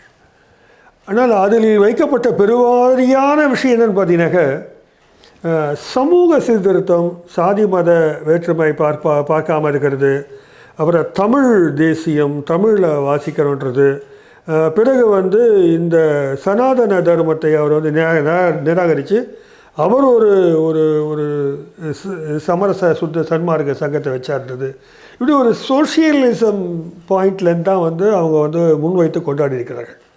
ஆனால் நான் கவனித்த வரைக்கும் அந்த கூர்மையாக இந்த ஆன்மீக பரப்பில் வந்து அவங்க கை வச்சதாக தெரில. ஆனால் வந்து அவரை பொறுத்த வரைக்கும் பார்த்தாக்க ஆன்மீகம் தான் வந்து முதன்மையானதாக நான் பார்க்குறேன். அப்படி தான் அவர் ஒரு ஆன்மீகவாதி தான். அவர் அதனுடைய வெளிப்பாடாகத்தான் இந்த சமூக சீர்திருத்த கருத்துக்கள் எல்லாம் வந்திருக்கின்றது. என்னுடைய கருத்தும் கூட அதுதான். சரி, இதை வந்து இதில் வந்து நாம் வந்து இப்பொழுது வள்ளலாரை இப்படி பார்ப்பது சரியா அப்படின்ற ஒரு கொஸ்டின் இருக்குது. இந்த சமூக தளத்தில் இந்தந்த அம்சங்களை வச்சுட்டு பார்க்குறது ஏற்கனவே சின்ன சின்ன கேள்வி நான் கேட்டேன். இருந்தாலும் அதை வந்து அந்த ரெலவன்ஸுக்கு சமூக மாற்றத்துக்கு எடுத்துட்டாக்க ஒரு சனாதன தர்மம்லாம் வேண்டாம், நம்ம வந்து சமதர்மம் வச்சுக்கிறோம் அப்படின்னு எல்லாம் பேசுகிறாங்க. இதுக்கு வந்து வள்ளலார் முன்வைக்கின்ற முன்வைப்புகளை நாம் எப்படி பார்க்க வேண்டும்? அது ஒரே ஒரு செயல் மட்டும்தான். இந்த உலகத்தில் எல்லா விதமான சவால்களும் நமக்கு நிறைஞ்சிருக்கு. இப்போ நீங்கள் மார்க்கெட்டில் பார்த்தீங்கன்னா கெட்டு போகிறதுக்கான அத்தனை பொருளும் தயார் நிலையில் இருக்குது. ஒரு மனிதன் நன்மை அடைகிறதுக்கும் ஒரு மனிதன் தீமை அடைகிறதுக்கும் எல்லா பொருளும் ஒரு காலகட்டத்தில் நீங்கள் தேடி போகணும். இப்போ நீங்கள் கெட்டு போகிற பொருள்லாம் தேடி போக வேண்டாம். உங்கள் அருகாமையிலே வந்து உங்களுக்கு டோர் டெலிவரி பண்ணுற அளவுக்கெல்லாம் இன்றைக்கி அட்வான்டேஜாக வளர்ந்துருக்கு. அதே மாதிரி இன்றைக்கி எல்லா இடத்துக்குள்ளேயுமே ஒரு தனித்துவமும் ஒரு பெரிய வளர்ச்சியை நம்ம கண்டிருக்கிறோம். ஆனால் இந்த மாதிரி சமூகத்துக்குள்ளே இந்த மாதிரி சூழல்கள்லாம் வரும்போது அதிலிருந்து நீ தன்னை பாதுகாத்து கொண்டு எப்படி மேம்பட்ட நிலைக்கு வர வேண்டும் அப்படிங்கிறத நோக்கத்தோடு தான் அருள் பெரும் ஜோதி வந்து விளக்கியிருக்கிறார். அருள் பெரும் ஜோதியோட நோக்கம் என்னன்னா, ஒரு சாராருக்காக அவர் தோன்றப்படவில்லை. இந்த உலகத்தில் ஒரு குருவிக்கும் அவர் வந்து ஒரே மாதிரி இருக்கிறார், என் போன்ற ஆள்களுக்கும் அவர் ஒரே மாதிரி இருக்கிறார். அவர்கிட்ட இருக்கிற ஒரே ஒரு பெரிய ஸ்பெஷல் என்னென்னா, தாவரத்தையும் என்னையுமே ஒரே மாதிரி தான் பார்க்குறார். ஒரு செடியை கூட அவர் வந்து எப்படி பார்ப்பாரோ அதே மாதிரி தான் என்னையும் பார்க்குறாரு. அதனால் அவருக்கு உயர்ந்தவர்கள் தாழ்ந்தவர்கள் இவங்க நமக்கான ஆள் கிடையாது அப்படிங்கிறதெல்லாம் அவர்கிட்ட கிடையாது. நாம் பார்த்த அளவில் அந்த பேராற்றல். அதே மாதிரி வடலூர் என்பது அதிர்வு அலைகள் அப்படிங்கிறது அந்த சொல்லாடல் வந்து நீங்கள் சொன்னீங்க, அது அதிர்வு அலைகள் கிடையாது. அங்கே ஒரு பேர் அமைதி நிலை, மௌன நிலை. அங்கே தன்னை மறக்கக்கூடிய ஒரு மனிதன் தன்னை சுய பரிசோதனை பண்ணி கொள்ளக்கூடிய ஒரு இடம், ஒரு மனிதனுக்கு பிரசவமாகுகிற இடம், ஒரு மனிதன் புதிதாக பிறக்கப்படுகிற இடம். 1000 குற்றங்களையும் 1000 துன்பங்களையும் துயரங்களையும் செய்தவனாக கூட அந்த இடத்துக்குள் ஒரு புதிய மனிதனாக பிறக்கப்படுற ஒரு பெரிய இடம் அந்த இடம். அது ஒரு சாதாரண இடம் கிடையாது. நான் ஒரு மிகப்பெரிய சம்பவத்தை நான் கண்டிருக்கிறேன். தியானத்தில் மிக வடிவத்தில் கண்டிருக்கிறேன். என் வாழ்க்கையோடைய போக்கே மாற்றப்பட்டது. எனக்கு அதற்கு முன்னாடி இருந்த புத்தகத்தில் இருக்கின்ற அந்த திரு அருள்பாவையில் இருக்கிறது நிறைய செயல்கள் எல்லாம் படித்து அந்த செயல்களை கேட்டு அங்கு ஒரு செயல் இருந்தாலும் அந்த தியானத்துக்குள்ள அவர் நிகழ்த்தப்பட்ட அங்கே நான் பார்த்தப்பட்டதுக்கப்புறம் நான் அடிப்படையாக மாறி போனேன், அடிப்படையாக பிரமித்து போனேன். அவர் மீது எனக்கு பாசம் பற்று இதெல்லாம் இல்லை, ஒன்றும் இல்லாமல் போயிட்டேன். ஒன்றுமே இல்லை, ஒன்றுமே இல்லாத ஒரு ஒரு ஒரு ஒரு காந்தம். அது காந்தம். இது ஒரு சாதாரண ஒரு இரும்பு தூள். அது இழுக்குது, இது போகுது. அதை நான் அங்கே உணர்ந்தேன், அதை நான் பார்த்தேன். அந்த காந்தத்தை நான் கண்டறிந்தேன். காந்தம் இழுக்குது அப்படிங்கிறதுக்காக ஒரு இரும்பு தூள் காந்தத்தோடு உரையாடினது. காந்தத்தை அந்த காந்த தன்மையோடு அந்த செயலாக்கத்தை நான் நேரடியாக கண்டேன். அந்த தியான வடிவத்துக்குள்ளே, அந்த சித்தி வளாகத்துக்குள்ளே. அது ஒரு பெரிய செயலாக ஒரு மாற்றத்துக்குள்ள, ஒரு இயல்பு மனிதனுக்குள்ள, ஒரு சராசரியாக ஒரு தாய் தகப்பனால் பெற்றெடுக்கப்பட்ட ஒரு மகன், ஒரு இயல்பாக இருக்கிற ஒரு இளைஞனுக்குள்ள, ஒரு மனிதனுக்குள்ள இப்படியெல்லாம் நிகழ்வுகள் நிகழ்த்த முடியுமா அப்படிங்கிறதும், அந்த தியானம் அதெல்லாம் இவ்வளோ பெரிய போற்றுதலுக்குரிய செயல் என்பதையே ஒரு கொண்டாட வைத்தவர் அவர் தான். ஏன்னா எல்லா செயலையும் எனக்கு ஒரு அனுபவமாக வந்துருச்சு, பார்த்துட்டேன். ஆனால் அவர் அதோடைய உண்மை தத்துவத்தையும் உண்மை செயலையும் அதோடைய முழு வடிவத்தையும் அவர் காட்டினார். சரிதான். அப்படின்னா நீங்கள் வந்து இந்த மற்ற விஷயங்கள்லாம் முக்கியத்துவம் கொடுக்காமல் இது இருந்தாலே போதும், மற்றெல்லாம் தெரியுன்ற அளவுக்கு நீங்கள் சொல்கிறத நான் புரிஞ்சுக்கிறேன். ஆமாம், நம்ம வந்து அது மட்டும் சொல்லாமல் நிறைய பேர் அவருடைய மறைந்துட்டார், அவர் இப்படி ஆகிட்டார், இல்லை அதை பற்றி பேசுவோம். இல்லை, எதுக்கு நான் திருப்பி ஒரு வார்த்தையை சொன்னேன், இந்த என்ன இந்த சனாதன தர்மம் பற்றி பேசும்போது இப்போ நிறைய அதை பற்றி உரையாடல் ஊர் சவுண்டாக இருக்குது. அதுக்கு எதிராகத்தான் வள்ளலார் ஒரு தர்மத்தை முன்வைத்தார் என்பது வந்து நீங்கள் என்ன நினைக்கிறீங்கன்னா, சனாதன தர்மத்தை பேசுகிறவங்களை எதிர்த்து போர் பண்ணணும்னு நினைக்கிறீங்க. நாங்கள் என்ன நினைக்கிறோம்னா, அவங்களையோட கூப்பிட்டு சமபந்தியாக உட்காந்து ஒன்றாக உரையாடி ஒன்றாக உறவாடணும்னு நாங்கள் கருதுகிறோம். அவங்க கொஞ்ச நாள் பேசுனாங்க, கொஞ்ச நாள் உங்களை எதிர்த்தாங்க, இனி அவங்க எதிர்க்க மாட்டாங்க. அதுக்கான போக்கு மாறும், அதுக்கான செயல் மாறும். நீங்கள் போரிடுறீங்க, ஆர்ப்பாட்டம் பண்ணுறீங்க, நாங்கள் தியானம் பண்ணி அவர்களை எப்படி மாற்றணுங்கிறத அந்த செயலை அந்த கலையை எங்களுக்கு கற்றுக் கொடுத்துருக்குறாங்க. சுவாசம் வழியாக அவர்களுக்கு அந்த மாற்றத்தை நாங்கள் ஏற்படுத்துவோம், அது நடக்கும். இதுதான் எங்களுடைய தான். நீங்கள் வந்து எங்கள் பாயிண்ட்டுக்கு வந்துருக்கீங்க, நல்லது, மகிழ்ச்சி. சரி, இறுதியாக வெகு நேரம் பேசிக்கொண்டிருக்கிறோம். இறுதியாக முக்கியமான ஒரு கேள்வி, இது தீர்க்கப்படாத ஒரு விஷயமா இருக்குது. வள்ளலார் அவர்கள் ஒரு அறைக்குள் சென்று தாளிட்டு கொண்டார். எப்போதும் அவ்வளோதான், இந்த லைஃப்பில் நான் வந்த வேலை முடிஞ்சது. அது இன்னும் கூட சொல்லுவாங்க, அது பொய்ன்னு சொல்கிறாங்க. நான் கடை விரித்தோம் கொள்வார் இல்லை அப்படின்னு அவர் சொன்னார்னு அதுக்கு ரெஃபரன்ஸ் இல்லைன்னு கூட எழுதியிருக்கிறாங்க. இந்த கடை விரித்தோம் கொள்வார் இல்லைன்றது நியாயமான விஷயம் தான், நிறைய பேர் எடுக்கிறது இல்லை. உள்ளே போனவர் வெளியில் வரல, அப்புறம் வந்து திறந்து பார்த்தாக்கா அவர் இல்லை. அந்த அரசாங்க அதிகாரிகள் வராங்க, பார்க்குறாங்க. இது வந்து ஒருத்தர் சொன்னார், என்னுடைய நண்பர், ரொம்ப அவர் வந்து ஒரு நாத்திக சிந்தனை மட்டுமல்ல, மூட நம்பிக்கைகளுக்கு எதிரானவர். அவர் என்ன சொன்னார், அந்த சமயத்தை இன்னும் கொஞ்சம் ஆய்வு எடுக்கணும், எத்தனை பேர் முன்னால் எவ்வளோ நாள் உட்காந்துட்டு இருந்தாங்க, அவர் உள்ளே போனவர் ஒருவேளை கதவு திறந்துட்டு கூட வெளியில் இந்த வாழ்க்கையை பிடிக்காமல் பெரிய ஞானிகள் எல்லாம் வந்து துண்டை உதறி தோளில் போட்டு நடையை கட்டியிருப்பாங்க. வெள்ளை கூட அது மேலே இருக்கக்கூடிய வெள்ளை ஆடையை தூக்கி போட்டுக்கிட்டு ஒரு இடுப்பில் ஒரு வேட்டியை மடிச்சுக்கிட்டு போனால் அடையாளம் காண முடியாது.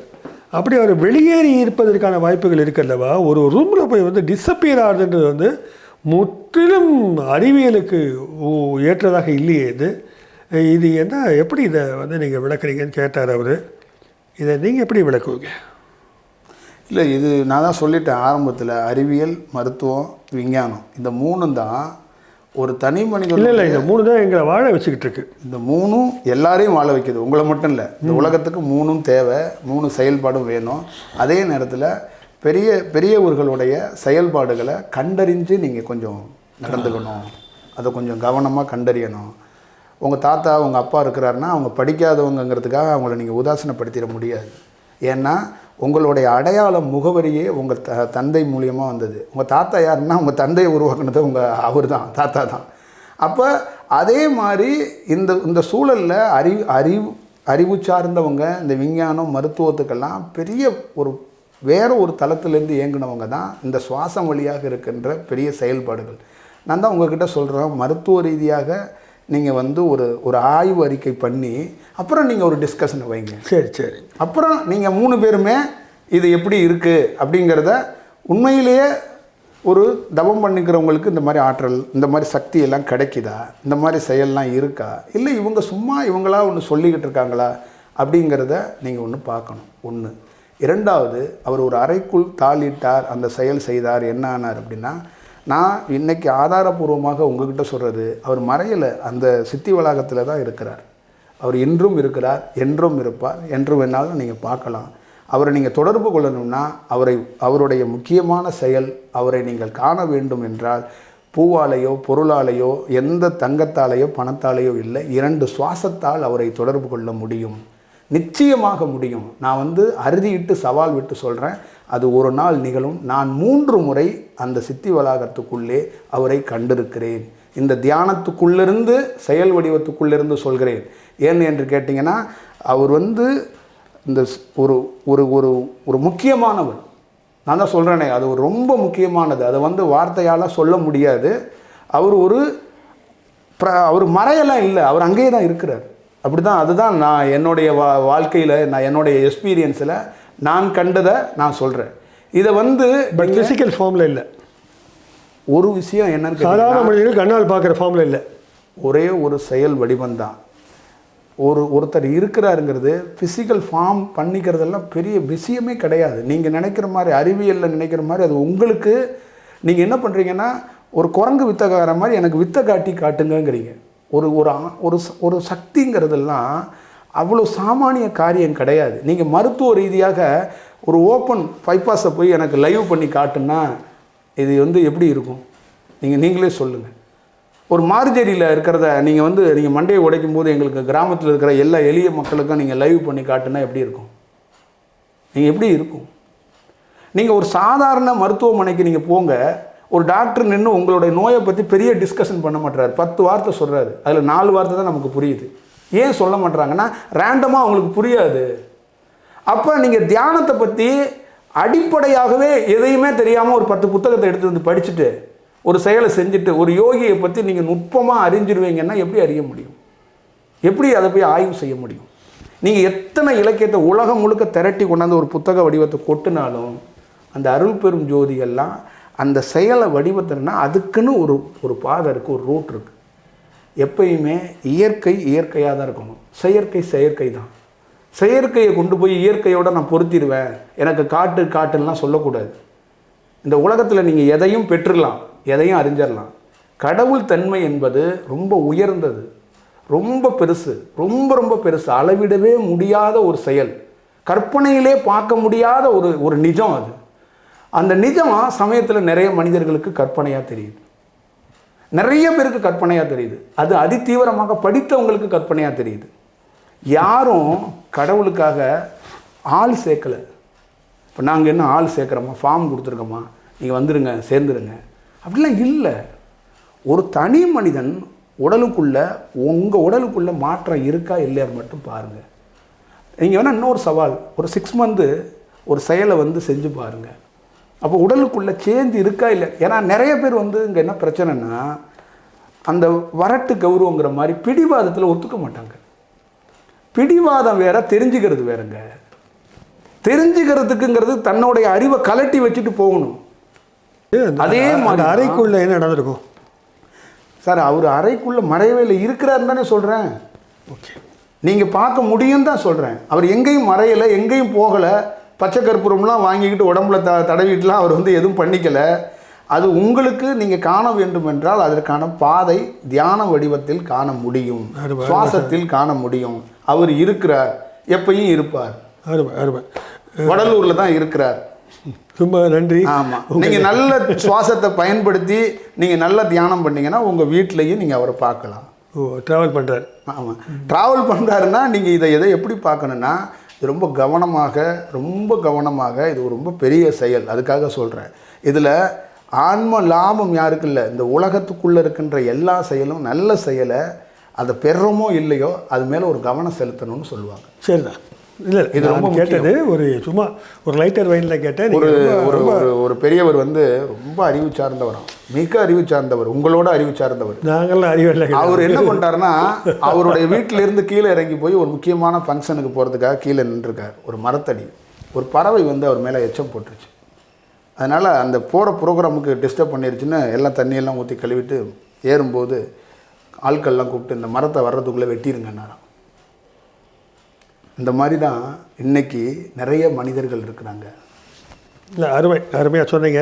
நேரத்தை ஒதுக்கி ரொம்ப நுணுக்கமாக அந்த ஆன்மீக தரப்பு விஷயங்களை சொன்னீங்க. நிச்சயமாக இந்த நேயர்களுக்கு ரொம்ப ஒரு என்ன சொல்கிறது, பல்வேறு விதமான புரிதல்களுக்கு சாத்தியப்படுத்த நம்புகிறேன். நன்றி சார், ரொம்ப நன்றி. நீங்கள் வந்ததுக்கு வணக்கம்.